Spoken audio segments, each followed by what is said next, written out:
लहान मुलांच्या डब्याला असो किंवा मोठ्या लोकांनाही तोंडामध्ये टाकताच विरघळणारी ही मालपोळी खायला एकदम भारी लागते. चला मग रेसिपीला सुरुवात करूया.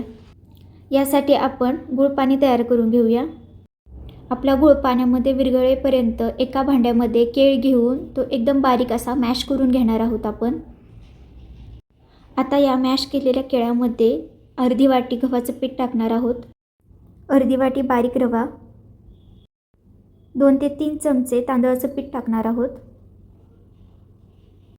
थोडीशी बडीशेप, थोडीशी हळद, 1 चमचा वेलची पूड.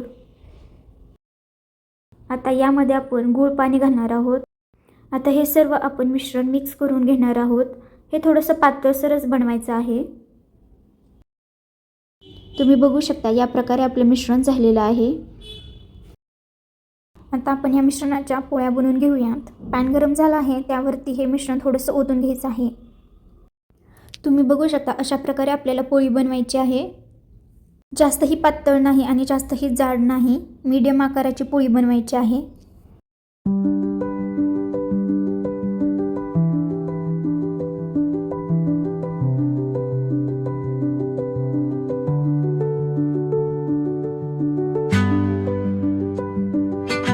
आता या पोळीची खालची साईड भाजलेली आहे, पलटी मारून दुसरी साईड भाजून घेऊयात.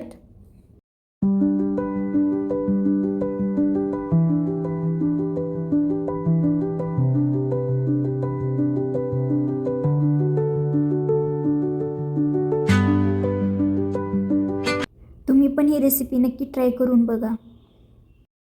अगदी 10 ते 15 मिनिटांमध्ये तयार होणारी ही रेसिपी आहे. Thank you for watching. बाय.